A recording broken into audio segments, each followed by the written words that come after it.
जय गुरुदेव बच्चों। आज का पाठ है समय की सुरंग। जैसा कि नाम से ही पता है कि समय की सुरंग अर्थात समय के ऊपर यह कथा लिखी गई है। यह कथा है विज्ञान परक कथा है।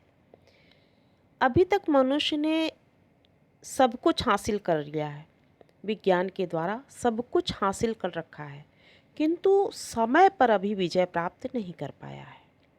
उसका सपना तो बहुत पुराना है कि वह समय पर भी विजय प्राप्त करे, लेकिन आज तक वह समय पर विजय नहीं प्राप्त कर पाया है। इस पाठ को लिखने वाले हैं H.G. वेल्स। इन्होंने विज्ञान परक यह पाठ को लिखा है।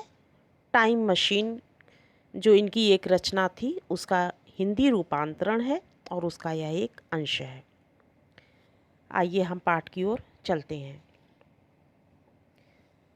हम सबको जैसे पक्षाघात हो गया था। प्रयोगशाला के द्वार पर वह अर्थात हमारा मित्र खड़ा हुआ था। उसके कोट पर धूल की परतें जमी थी, बाल बिखरे हुए थे, उसका चेहरा पीला पड़ा था। कह रहे हैं कि हम सबको जैसे पक्षाघात हो गया था। पक्षाघात एक बीमारी होती है जिसे लकवा भी कहते हैं।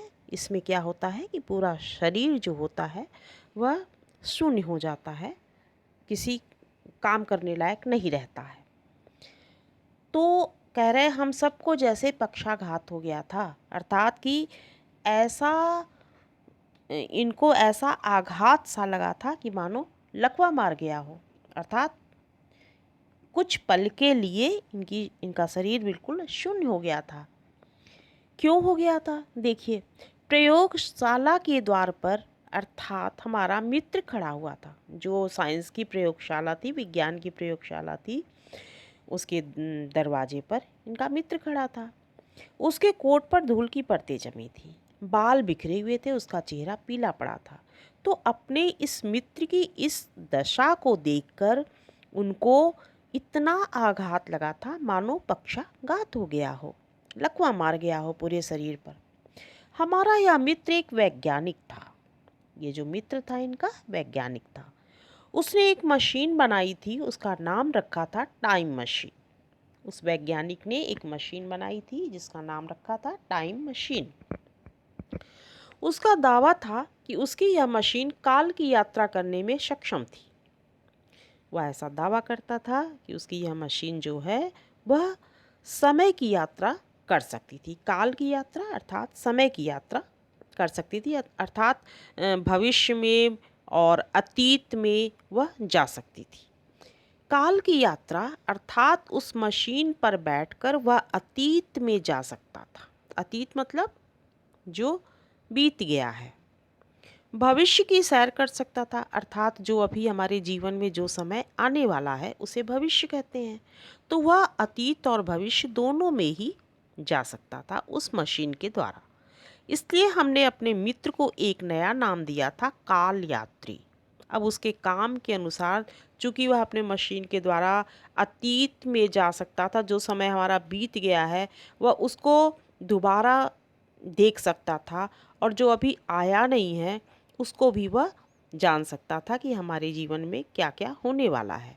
तो इसके अनुसार उसका नाम रखा गया काल यात्री, अर्थात समय की यात्रा करने वाला। उसने हमें अपनी मशीन के बारे में कई बार बताया था। मशीन का आकार एक कुर्सी जैसा था। अब वह अपने मशीन के बारे में बता रहा है कि वह मशीन जो है एक कुर्सी जैसा था। देखिए कि चित्र में भी आपको दिखाया गया है इस मशीन को कि किस प्रकार से यह कुर्सी की तरह है और इस पे वैज्ञानिक बैठा हुआ है।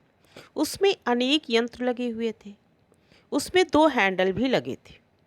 एक हैंडल घुमाने से भविष्य की सैर की जा सकती थी और दूसरा हैंडल अतीत में ले जाता था। अर्थात हैंडल 2 प्रकार के थे। जो एक हैंडल घुमाओ तो भविष्य की ओर ले जाता था और दूसरा हैंडल घुमाओ तो अतीत में चला जाता था। काल यात्री ने हमें आज भोज के लिए बुलाया था। अब यह जो काल यात्री था, जो इनका मित्र था वैज्ञानिक, इनको आज भोज करने घर खाना खाने के लिए बुलाया था। जब हम उसके स्थान पर, निवास स्थान पर पहुंचे, तब ना तो काल यात्री वहां पर था और ना उसका काल यंत्र। जब लेखक उनके घर गया, अपने मित्र के घर, तो ना वहाँ पर उनका मित्र नहीं था और ना उनका वह यंत्र ही था जो टाइम मशीन थी। उसने एक पत्र लिखा छोड़ा था कि यदि मैं 7 बजे तक ना आऊं तो आप लोग भोजन शुरू कर देना। और वहाँ पर एक पत्र लिखा हुआ था, वह उनका मित्र ही लिख कर छोड़ दिया था कि यदि मैं 7 बजे तक ना आऊँ तो आप लोग खाना खाना शुरू कर दीजिएगा। हम सब उसी की प्रतीक्षा में बैठे थे। प्रतीक्षा में बैठे थे अर्थात इंतज़ार कर रहे थे। प्रतीक्षा का अर्थ होता है इंतज़ार करना। और अब वह सहसा हमारे सामने था। मतलब लेखक और उसके और मित्र उसका इंतज़ार ही कर रहे थे कि वह अचानक से सामने आ गया, बहदवास हालत में। बहदवास हालत में अर्थात बहुत ही परेशान सा, ऐसा लग रहा था कि बहुत परेशान होकर आया है।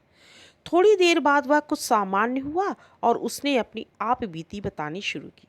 अब थोड़ी देर बाद धीरे धीरे उसकी हालत कुछ नॉर्मल हुई, कुछ सामान्य सी हुई, तो उसने अपनी बात बतानी शुरू की जिससे वह परेशान होकर आया था, जिस बात से वह परेशान हो गया था, उसके ऊपर जो बीती थी कि वह इतना परेशान हो गया था, उसको बताना शुरू किया। अब देखिए क्या शुरू किया बताना। उसने कहा, आज सुबह मैंने अपने काल यंत्र को पूरी तरह तैयार कर लिया था, अब उसका परीक्षण करना था। मैं कुर्सी नुमा काल यंत्र पर बैठ गया और मैंने भविष्य की यात्रा पर ले जाने वाला हैंडल खींचा। हैंडल खींचते ही प्रयोगशाला गायब हो गई। अब मित्र उनका बता रहा है कि मैंने अपना जो ये टाइम मशीन थी उसको पूरी तरह से रेडी कर लिया था और अब उसका केवल एग्जामिन करना था, परीक्षण करना था। जो कुर्सी नुमा या काल यंत्र पे वह बैठा और भविष्य की यात्रा पर ले जाने वाला हैंडल को खींचा और हैंडल खींचते ही प्रयोगशाला गायब हो गई। मतलब कि वह भविष्य में चला गया। पल भर में दिन निकलना और पल भर में रात हो जाती। काल यंत्र में लगी घड़ी की सुइयां जैसे तेजी से घूम रही थी। मैंने पल भर में 20वीं सदी पार कर ली थी। अब इतनी जल्दी उसकी टाइम मशीन काम कर रही थी कि वह पल भर में ही 20वीं सदी में उसके भी आगे चला गया। फिर 21वीं सदी और दूसरे पल में 22वीं सदी में पहुंच गया। अब जब यह लेख लिखा गया था तो 19वीं सदी का ये लेख लग रहा है, क्योंकि लेखक इसमें 20वीं सदी की बात कर रहा है। भविष्य में उसकी 20वीं सदी आने वाली है, अर्थात यह लेख 19वीं सदी का लिखा हुआ है। तो 20वीं सदी में गया और फिर 21वीं और फिर 22वीं तक चला गया, भविष्य की यात्रा कर रहा था। मैंने सोचा इस तरह तो यात्रा का कहीं अंत नहीं होगा। मैंने हैंडल खींचा, अगले पल सैकड़ों बिजलियों के कड़कड़ाने की आवाज़ आई और जब उसने सोचा कि इस तरह से तो यात्रा का अंत ही नहीं होगा, ये आगे बढ़ता चला जाएगा, 20वीं 22वीं तक पहुंच गया, फिर 23वीं 24वीं, अब कोई अंत ही नहीं है। तो उसने क्या किया, हैंडल को खींचा और अगले पल क्या हुआ, सैकड़ों बिजलियों के कड़कड़ाने की आवाज़ आई, जैसे आकाश में बिजलियां कड़कड़ा रही हों, तो ऐसी आवाज़ आने लगी। मारे भय के मेरी आंखें बंद हो गई। अब वह वैज्ञानिक डर गया और डर कर आंखें बंद कर लिया।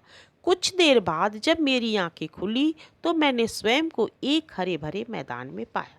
घबरा कर आंखें बंद कर ली और जब कुछ देर बाद आंखें खोली तो क्या देखता है कि वह एक बहुत बड़े मैदान में, जो कि बिल्कुल हरा भरा, हरी हरी घासें वहाँ पर और भी पेड़ पौधे रहे होंगे, वहाँ पर पहुँच गया है। सामने एक विशाल मूर्ति थी। उसके सामने एक बहुत बड़ी सी मूर्ति थी। मिस्र के पिरामिडों के पास बनी फिक्सिंग्स जैसी मूर्ति के दोनों ओर पंख लगे थे। अब वह मूर्ति की बात कर रहा है जो उसने वहाँ पर देखी कि बहुत बड़ी मूर्ति थी। जिस प्रकार से देखिए चित्र में आपको दिखाया गया है कि मिस्र के पिरामिडों के पास बनी फिक्सिंग्स जैसी मूर्ति के दोनों ओर पंख लगे हुए थे। इस मूर्ति में क्या था कि दोनों ओर पंख लगे थे। मूर्ति से कुछ दूरी पर गगनचुंबी अट्टालिकाएं थी। अट्टालिकाएं कहते हैं ऊंचे ऊंचे जो भवन होते हैं, उनको अट्टालिकाएं कहते हैं। तो मूर्ति के कुछ दूर पर ऊंची ऊंची गगनचुंबी, मतलब इतनी ऊंची थी कि लग रहा था वे आकाश को छू रही हैं। इतनी ऊंची ऊंची वहाँ पर इमारतें दी, पर कहीं कोई व्यक्ति नजर नहीं आ रहा था। और वहाँ पर कोई इंसान नज़र नहीं आ रहा था। मैं गहरी सोच में पड़ गया। अचानक मेरे कानों में घंटियों की मधुर आवाज़ सुनाई दी और वहाँ पर उसको इतनी ऊंची ऊंची इमारतें तो दिखी, इतने ऊंचे ऊंचे भवन तो दिखे, लेकिन कोई व्यक्ति नहीं दिखा, कोई इंसान नहीं दिखा। तो वह चिंता में पड़ गया। और फिर क्या हुआ कि अचानक उसके कानों में कुछ मीठी मीठी घंटियों की आवाज़ सुनाई देने लगी। फिर बता रहा है कि मैंने नजरें उठाई, पंखदार मूर्ति के पास से कुछ लोग मेरी ओर चले आ रहे थे।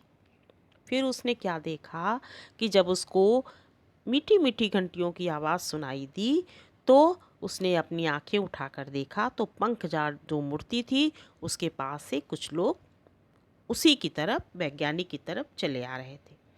थोड़ी देर में वे मेरे पास आ गए।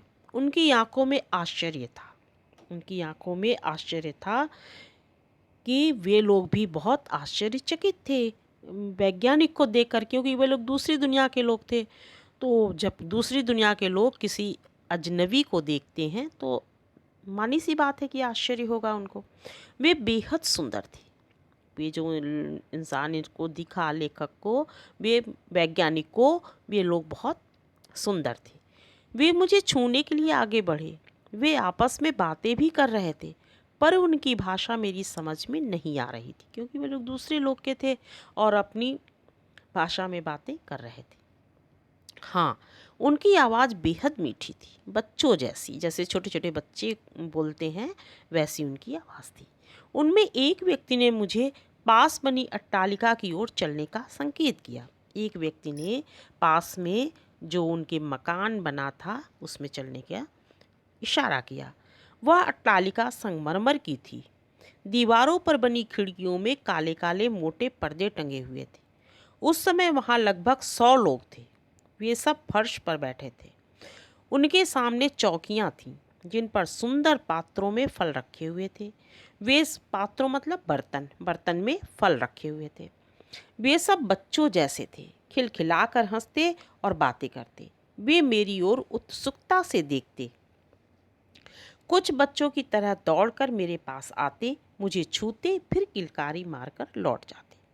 अब ये लोग इस तरह का व्यवहार कर रहे थे इस वैज्ञानिक के साथ कि जैसे छोटे छोटे बच्चे करते हैं कि जब किसी अजनबी को देखते हैं और वो उनको अच्छे लगते हैं तो वे उनको छूने का प्रयास करते हैं। तो इसी प्रकार से ये लोग भी इस वैज्ञानिक को छूते और फिर किलकारी मारकर हंसते, अर्थात जैसे बच्चे हंसते हैं, बाल सुलभ हंसी हंसते और फिर लौट जाते। अब दिन ढलने लगा था। मैं उन्हें छोड़कर बाहर निकल आया। अब धीरे धीरे दिन ढलने लगा और वैज्ञानिक ने उन सबको छोड़कर बाहर आया। उस विशाल इमारत के दूसरी ओर नदी थी। जब उस इमारत से वह बाहर आया तो देखता है कि दूसरी ओर बहुत बड़ी सी नदी है। विशाल का मतलब कि बहुत बड़ी नदी है। मैं नदी की ओर बढ़ गया। मुझे अनेक प्राचीन खंडहर नजर आए। अब प्राचीन मतलब बहुत पुरानी, और खंडहर का मतलब है कि बहुत पुराने जो टूटे फूटे वहाँ पे ईंटें पत्थर थे उनको खंडहर कहते हैं। जैसे कोई मकान टूट जाता है, गिरा पड़ा, तो उसको खंडहर कहते हैं। तो ये बहुत पुराने टूटे फूटे मकान लग रहे थे। फिर मेरी नज़र पंखदार मूर्ति पर पड़ी और अगले ही पल मैं कांप गया। और फिर वह बाहर आया तो वो नदी को देखा और वहाँ पे पुराने गिरे पड़े टूटे फूटे मकानों को देखा। और फिर जब उसकी नज़र उस पंख वाली मूर्ति पर पड़ी तो फिर वह डर गया। कारण, मेरा काल यंत्र गायब था। क्यों डर गया? क्योंकि उसका जो काल यंत्र था जिस पर बैठकर वह गया था वह वहाँ पर गायब हो गया। डर गया बेचारा कि अब उसकी मशीन गायब हो गई तो कैसे वह बाहर आएगा। मैं भयभीत हो उठा। काल यंत्र के बिना मैं अपनी दुनिया में कैसे लौटूंगा? काल यंत्र को मैं स्फिंक्स के पास छोड़ आया था। अब वह वहाँ नहीं था। वह जहाँ पर अपनी मशीन को छोड़ कर आया था वहाँ पर नहीं था। इससे वह बहुत डर गया था। अब वह आगे बता रहा है कि किसने उसे गायब किया। उसकी मशीन गायब हो गई तो वह सोच रहा है कि किसने गायब किया, किसने उसे चुराया। क्या उन नन्हे सुंदर लोगों ने, जो छोटे छोटे बच्चे थे? मैं इमारत में लौटा। फिर वह उसी इमारत में लौट गया। वहाँ सब लोग गहरी नींद में सोए हुए थे, क्योंकि रात हो गई थी इसलिए सब लोग गहरी नींद में सो गए थे। मैंने एक व्यक्ति को जगाकर उनसे पूछना चाहा, पर वह मेरी बात समझ ना पाया। वह उनकी भाषा नहीं समझ रहा था, तो इसलिए उनकी बात वैज्ञानिक की बात को वे बच्चे समझ नहीं पाए। फिर सो गया। चारों ओर अंधकार था, चारों ओर अंधेरा ही अंधेरा था। मैं निराश हो गया, मेरी आंखों में आंसू आ गए, पर मैं कर भी क्या सकता था। वैज्ञानिक अपनी वहाँ की सारी बातें बता रहा है। जैसे तैसे रात बीती। सूरज निकलते ही मैं दौड़कर पंखदार मूर्ति के पास पहुंचा। अब किसी तरह से रात बीती और जैसे ही सूरज की रोशनी हुई तो वैज्ञानिक दौड़कर पंखदार मूर्ति के पास पहुंच गया। मैंने देखा जहां काल यंत्र रखा था वहां जमीन पर लकीर बनी हुई है, मानो कुछ लोगों ने काल यंत्र को खींचा हो। मैं उन निशानों के सहारे आगे बढ़ने लगा। अब उसको वहाँ पर एक लकीर दिखी तो उसे लगा कि जैसे उस मशीन को खींच कर ले गया हो, तो उसी जो निशान था उसी के सहारे वह आगे बढ़ने लगा। आश्चर्य, ये निशान पंखदार मूर्ति की ओर गए थे। मैंने मूर्ति के चबूतरे को ठोका तो लगा कि वह भीतर से खोखला है। मुझे विश्वास हो गया, मेरा काल यंत्र इसी चबूतरे के भीतर छिपाया गया है। अब उसको एकदम से भरोसा हो गया कि काल यंत्र जो है हमारा इसी चबूतरे के भीतर ही छिपाया गया है। मैं चबूतरे में बना गुप्त द्वार खोजने लगा। अब वो चबूतरे में जो एक छिपा कर द्वार बना हुआ था जिसको कोई देख ना पाए, उस द्वार को खोजने लगा कि द्वार तो ज़रूर होगा, कोई दरवाज़ा तो ज़रूर होगा जिसके सहारे से, उसी दरवाजे के सहारे से मेरी मशीन को अंदर ले गए होंगे। इसी बीच में नन्हे सुंदर लोग भी इमारत से बाहर निकल आए, किंतु पंखदार मूर्ति के पास मुझे देखकर वे भयभीत हो गए। मैं कुछ समझ नहीं पा रहा था। मैंने धैर्य से काम लेने का निर्णय लिया। अब इसके बाद वे बच्चे भी बाहर आ गए और जब वैज्ञानिक को पंखदार मूर्ति के पास देखा तो वे डर गए। तो इस पर वैज्ञानिक समझ नहीं पा रहा था कि आखिर ये लोग डर क्यों रहे हैं, क्या बात है इस मूर्ति में ऐसा ये लोग डर रहे हैं। और फिर क्या कह रहा है कि मैंने बहुत ही धीरज से काम लिया, धैर्य से काम लिया, अर्थात बहुत ही धीरज के साथ काम लेने का निर्णय किया कि मैंने यह निश्चय किया कि मैं बहुत ही धैर्य से काम लूँगा, धीरज रखूँगा, घबराऊँगा नहीं। मैंने आसपास की जगह को देखना शुरू किया। मैंने देखा उस मैदान में जगह जगह छायादार शेड हैं और हर शेड के नीचे एक कुआं है। क्या देखता है कि उस मैदान में जगह जगह छाया शेड बनाए गए हैं जिसके नीचे छाया है और हर शेड के नीचे एक कुआं है। एक बात और थी, ये नन्हे लोग इन कुओं के पास जाने से डरते थे।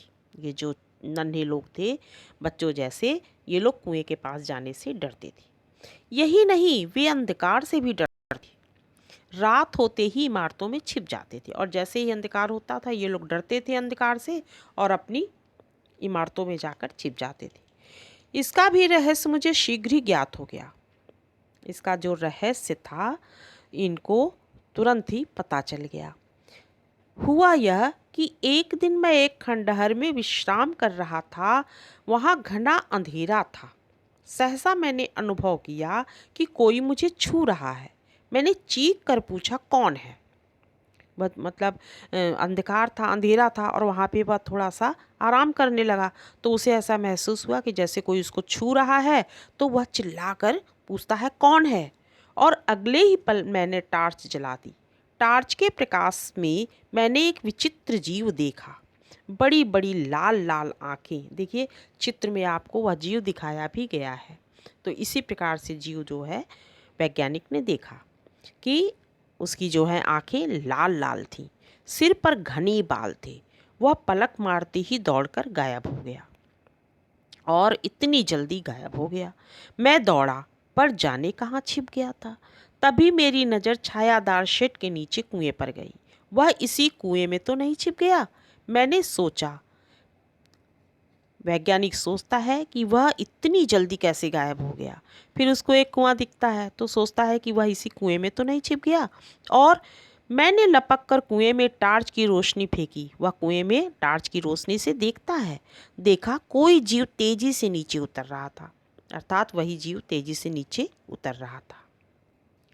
कुएं की जगत पर बैठा बैठा मैं सोचने लगा। कुएं की जगत, जगत कहते हैं जो कुएं के पास चारों तरफ एक चबूतरा जैसा बना होता है, तो उसको कहते हैं जगत। कुएं की जगत पर बैठा बैठा मैं सोचने लगा, अर्थात वे कुएं के पास चबूतरे पर बैठा बैठा सोचने लगा। मैंने सोचा शायद भविष्य की इस दुनिया में दो तरह के लोग हैं। वो जो भविष्य की सैर कर रहा था तो उसे लगा मेरा ये जो भविष्य की दुनिया है इसमें दो तरह के लोग हैं। एक तो वे जो प्रकाश में धरती पर रहते हैं और दूसरे वे जो धरती के नीचे अंधकार में ही रहते हैं। दो तरह के लोग हैं, जो प्रकाश में रहते हैं धरती पर, और दूसरे वे जो प्रकाश से दूर हैं, धरती के नीचे जो अंधकार है वहाँ पर रहते हैं। मैंने यह बात एक युवती वीणा के इशारे में पूछी। वहाँ पर उसे एक युवती भी मिली जिसका नाम था वीणा। उनसे इशारे से पूछा। इससे मेरा परिचय हो गया था। उस युवती से वैज्ञानिक का परिचय हो गया था, जान पहचान हो गई थी। उसने इशारे में जो बताया उसके आधार पर मैंने धरती के नीचे रहने वाले लोगों का नाम रखा मारला। अब वीणा ने जो वैज्ञानिक को बताया उसके आधार पर उसने उन लोगों का नाम रखा मारला। मुझे विश्वास हो गया कि मेरा काल यंत्र उन्हीं मारलाक लोगों ने छिपाया है। अब लेखक को पूरा भरोसा हो गया कि उसका जो यंत्र था, जो मशीन थी, टाइम मशीन, इन मारलाक लोगों ने ही छिपाया था, जो अंधकार में रहने वाले थे, पृथ्वी के नीचे जो रहते थे। फिर मैंने तय किया कि एक दिन किसी कुएं के भीतर उतरकर मैं इन लोगों का पता लगाऊंगा। उसने निश्चय किया कि एक दिन इस कुएं के नीचे उतरेगा और इन लोगों के बारे में भी पता लगाएगा। अब देखिए क्या करता है। अगले ही दिन मैं कुएं की जगत के पास जा खड़ा हुआ। अगले दिन क्या किया, फिर वो इसी कुएं के पास गया। मारला लोगों की दुनिया देखना जरूरी था। अब वह उन लोगों की दुनिया को देखना जरूरी समझ रहा था। मैं कुएं के भीतर तेजी से उतरने लगा। थोड़ी ही देर बाद मैं धरातल पर पहुंच गया। तेजी से नीचे उतरा और फिर पृथ्वी के नीचे जो धरातल था, धरातल कहते हैं जो जमीन पर, मतलब जो पृथ्वी के नीचे भी जो जमीन थी उस पर पहुंच गया। मैंने माचिस की तीली जलाई तो एक सुरंग दिखाई दी। अब वहाँ पर अंधेरा था, उसको कुछ दिख नहीं रहा था, तो उसने माचिस की तीली जलाई और उसमें एक सुरंग उसको दिखाई दी। सुरंग कहते हैं, उसके अंदर भी एक जो पतला सा रास्ता बना रहता है उसको सुरंग कहते हैं। मुझे कई मशीनों के चलने की आवाज़ भी सुनाई दी और वहाँ पर उसको कई मशीनें चलने की आवाज़ सुनाई दी। उसे लगा कि यहाँ पर बहुत मशीनें चल रही हैं। मैं उसी दिशा में आगे बढ़ा। थोड़ी दूर जाने पर मैंने देखा कि सुरंग खत्म हो गई है। जब वह आगे गया तो उसने देखा कि अब सुरंग का रास्ता यहाँ पर बंद हो गया है और एक खुली जगह में मैंने तरह तरह की मशीनें, एक खुली जगह पर तरह तरह की मशीनें लगी हैं। यह आवाज़ उन्हीं की थी। मुझे लगा जैसे मशीनों के पीछे मारलाक छिपे हैं। माचिस की तीली बुझते ही अंधकार में वे सब मुझ पर टूट पड़ेंगे। जानता था कि ये लोग उजाले से डरते हैं और जैसे माचिस की तीली बुझेगी ये लोग हम पर हमला कर देंगे। मेरी आशंका सच निकली। अब ये जो वैज्ञानिक की जो आशंका थी, जो एक खतरे की संभावना थी, जो वो डर रहा था जिस चीज़ से, वह उसकी सच निकली। माचिस की तीली बुझते ही वे सब शोर करते हुए मुझ पर टूट पड़े। अर्थात जैसे ही माचिस की तीली बुझी, अंधकार हुआ, तो वे लोग उस वैज्ञानिक पर हमला बोल दिए। मैंने तुरंत एक तीली जलाई। वे चीखते हुए पीछे हट गए। मौका पाकर मैं दौड़ा। सामने एक कुआं की सीढ़ियाँ थी। मैं उनके सहारे चढ़ने लगा और उन्हें किसी तरह धक्का देता हुआ मैं कुएं से बाहर आ गया। अब कोई खतरा ना था। चारों ओर दिन का प्रकाश था। प्रकाश में मारलाक बाहर नहीं निकल सकते थे क्योंकि वे लोग प्रकाश से डरते थे। बाहर उन नन्हे लोगों की भीड़ लगी हुई थी। उसमें बिगड़ा भी थी। मुझे देखती ही वह खुशी से चीख उठी, पर मैं बेहद थक गया था। नीचे की दुनिया में मेरा दम ही घुट गया था। जब वह बाहर निकला तो बाहर की दुनिया के लोग जो छोटे छोटे बच्चों जैसे थे वे लोग उसको देखने के लिए उत्सुक थे, वहाँ पर भीड़ लगाए हुए थे। और उन सब लोगों के बीच में वह युवती वीणा भी थी जो वैज्ञानिक के साथ जिसकी दोस्ती हो गई थी। और वह उसको देखी तो मरे खुशी के चिल्ला पड़ी। लेकिन वैज्ञानिक थक गया था और नीचे की जो दुनिया में गया था वहाँ पर उसका दम भी घुट गया था, अर्थात वह वहाँ पर बहुत परेशान हो गया था। एक दिन जंगल में घूमते घूमते मुझे एक नीली इमारत नजर आई। अब फिर वह वर्णन कर रहा है अगले दिन की कि जंगल में घूमते घूमते उसको एक ऐसी इमारत दिखी जिसका रंग जो था वह नीला था। मेरे मन में उत्सुकता जगी, उसके मन में उत्सुकता जगी कि और मैं पंखदार मूर्ति की ओर लौट पड़ा। उत्सुकता जगी अर्थात उसको जानने की इच्छा हुई और इस जिज्ञासा से वह पंखदार मूर्ति की ओर लौट पड़ा। मेरा इरादा वीणा के साथ उस इमारत में जाने का था। वो उसका जो मन था वह वीणा के साथ उस इमारत के अंदर जाने का था। वीणा मुझे मिल गई। मैं उसे लेकर उस नीली इमारत की ओर बढ़ चला। वह नीली इमारत दरअसल एक पुरातत्व संग्रहालय की थी। पुरातत्व संग्रहालय कहते हैं कि जहाँ पर संग्रहालय, जहाँ पर पुरानी वस्तुएं इकट्ठा की जाती हैं लोगों को दिखाने के लिए। तो उस इमारत में पुरातत्व संग्रहालय की थी, मतलब पुरानी पुरानी चीज़ों की वहाँ पर संग्रह करके रखा गया था लोगों को दिखाने के लिए। मैंने उस पर तरह तरह की वस्तुएं देखी। कुछ वस्तुएं हमारे इस ज़माने की थीं। कांच की एक पेटी में एक माचिस की डिब्बी रखी हुई थी। उसे देखते ही मैं खुशी से उछल पड़ा। मैंने कांच तोड़कर वह डिब्बी निकाल ली। इसी तरह एक पेटी में मुझे कपूर मिला। अब मैं मारलाक लोगों से संघर्ष करने के लिए तैयार था, क्योंकि उसको मारलाक लोगों से लड़ने के लिए ये सामान मिल गया था। रोशनी के लिए माचिस की तीली मिल गई थी, कपूर मिल गया था जिसको वह जलाकर उजाला कर सकता था और मारलाक लोगों से मतलब लड़ सकता था उनसे। अब देखिए, माचिस की तीली और कपूर के साथ उसे और क्या मिला। उसे मिला एक स्थान पर मुझे लोहे का एक डंडा दिखाई दिया, अर्थात उसे लोहे का एक रॉड भी मिल गया। उसे उठाते ही मुझ में दुगनी शक्ति आ गई। अब वह रॉड इस प्रकार का था, कोई जादुई रॉड था जो उठाते ही उसमें शक्ति का प्रसार हुआ, उसके शरीर में शक्ति आ गई।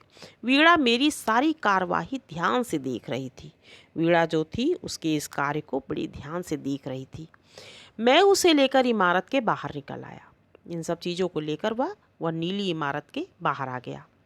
शाम ढलने लगी, अंधकार छाता जा रहा था। मैं जल्दी से जल्दी पंखदार मूर्ति के पास पहुंचना चाहता था। मुझे विश्वास हो गया था कि मेरा काल यंत्र उसी के नीचे छिपा कर रखा गया है। अब यह सब काम वो वैज्ञानिक कर क्यों रहा था? इसलिए कर रहा था क्योंकि उसका जो मशीन था, टाइम मशीन था, खो गया था और उसे पता था कि हमारा टाइम मशीन जो है ये पंखदार मूर्ति के नीचे जो जगह है इसी में छिपाया गया है और जो मारलाक लोग थे इन्हीं लोगों ने छिपाया है। अब उन मारलाक लोगों से झगड़ा करना था उस अपनी मशीन को लेने के लिए। तो अब ये सोचता था ये लोग तो अंधकार में हमला बोलते हैं और हमारे पास उजाले का कोई सामान नहीं है, तो हम कैसे उनसे संघर्ष करेंगे, अपनी टाइम मशीन को कैसे वापस लेंगे। तो उसको वहाँ पर माचिस मिली, कपूर मिला और एक लोहे का डंडा मिला। डंडा ऐसा था जो लेते ही उसके शरीर में शक्ति का प्रचार किया और यह सब लेकर वह अब यह चाहता था कि जल्दी से जल्दी उस मूर्ति के पास पहुँचे और उसे पूरा यह भरोसा था कि काल यंत्र के नीचे ही मेरा टाइम मशीन छिपा हुआ है। रात में मैंने घास इकट्ठी कर एक मशाल सी बना ली। अब देखिए क्या क्या कर रहा है वैज्ञानिक अपनी मशीन को लेने के लिए। घास इकट्ठी की और एक मशाल की तरह बना ली। फिर सूखी घास में आग लगा दी। आग देखकर वीणा प्रसन्नता से ताली बजाने लगी। मैं आगे बढ़ा चला। सहसा अंधकार में मारलाक लोगों ने मुझे घेर लिया। अब वह इतना इंतज़ाम किया कि घास को इकट्ठा किया, उसमें आग लगाई और आगे बढ़ने लगा। जब अचानक से अंधेरा आया तो मारलाक लोगों ने उसको घेर लिया। अवसर पाकर मैंने माचिस की तीली भी जला दी और जल्दी से उसने माचिस की तीली जलाई। उसकी रोशनी देखते ही मारलाग भाग खड़े हुए, क्योंकि उजालों से वे लोग डरते थे। पर तीली के बुझते ही वे मुझ पर टूट पड़े, और जैसे ही अंधकार हुआ, तीली बुझी तो अंधकार हो गया, और फिर से वे लोग उस पर, वैज्ञानिक के ऊपर टूट पड़े, अर्थात फिर से उसके ऊपर हमला बोल दिए। सहसा वे सब चीख कर भाग खड़े हुए। मैं चौंका, और अचानक क्या हुआ कि वे लोग चीख कर भागने लगे। तो वैज्ञानिक चौंक गया कि ऐसा क्या हो गया। पर अगले पल सारा रहस्य मेरी समझ में आ गया। अब उसका कारण जो है, वैज्ञानिक को समझ में आ गया कि ऐसा क्यों हो रहा है, ये लोग चीख कर क्यों भाग रहे हैं। जंगल में आग लग गई थी। क्यों भाग रहे थे? क्योंकि जंगल में आग लग गई थी, और उसके प्रकाश के कारण ही ये लोग भाग रहे थे। ये लोग प्रकाश से बहुत डरते थे, क्योंकि अंधकार में रहने वाले प्राणी थे और प्रकाश से डरते थे। तो जैसे ही जंगल में आग लगी, प्रकाश हुआ, तो ये लोग अचानक से जो हमला बोल दिए थे और अचानक से भाग खड़े हुए। मैं पंखदार मूर्ति की ओर बढ़ चला। इस समय मैं अपने काल यंत्र के बारे में सोच रहा था। काश वह मुझे मिल जाता। पंखदार मूर्ति के पास पहुंचते ही मैं चौंक गया। जब पंखदार मूर्ति के पास पहुंचा तो चौंक गया। चबूतरे में एक द्वार निकल आया, क्योंकि उसको अचानक से एक दरवाजा दिख गया था। उस चबूतरे में सामने ही मेरा काल यंत्र था, और देखता क्या है कि अंदर काल यंत्र रखा हुआ है। मैं तुरंत काल यंत्र की ओर दौड़ा। मैं उसका निरीक्षण करने लगा, अर्थात अपने काल यंत्र को जब देखा तो उसकी ओर दौड़ा और उसका ठीक से उसको देखने लगा। एकाएक जोर की आवाज़ हुई और चबूतरे का द्वार बंद हो गया। जब वह अपने मशीन का निरीक्षण कर रहा था, देख रहा था कि मशीन हमारी ठीक ठाक है कि नहीं, तो अचानक से आवाज़ हुई और दरवाज़ा बंद हो गया। मारलाग बेहद चतुर थे, क्योंकि मारलाग बहुत चालाक थे। उन्होंने ही मुझे चतुराई से फांसा था। ये जो अंधेरे में रहने वाले लोग थे, इन लोगों ने अपनी चालाकी से ही वैज्ञानिक को वहाँ चबूतरे के अंदर बुलाया और बंद कर दिया दरवाज़ा। वे लोग जान गए थे कि ये अपनी मशीन को ढूंढते हुए यहाँ पर आएगा, और जैसे वो अपनी मशीन की तरफ पहुँचा और उसको देखने लगा, वैसे ही ये लोग दरवाज़ा बंद कर दिए। वे मुझ पर टूट पड़े और फिर हमला बोल दिए। मैं जैसे तैसे काल यंत्र पर बैठ गया। मैंने पूरी शक्ति के साथ हैंडल घुमा दिया। अब वैज्ञानिक किसी तरह से काल यंत्र अपनी मशीन पर, टाइम मशीन पर बैठ गया और बड़ी ही पूरी शक्ति के साथ उसके हैंडल को घुमा दिया। काल यंत्र चल पड़ा। मारलाग पीछे हट गए। फिर वही हुआ। घड़ी की सुइयां अब पीछे की ओर घूमने लगी। अभी वह भविष्य की ओर गया था, अब अतीत की ओर जाने लगा। बस आज की तिथि आते ही मैंने काल यंत्र बंद कर दिया और पीछे की ओर उसकी सुइयां चलने लगी, और जैसे ही आज की उस पे आ गई डेट, वैसे ही उसने काल यंत्र बंद कर दिया। और अब मैं तुम सबके सामने हूँ।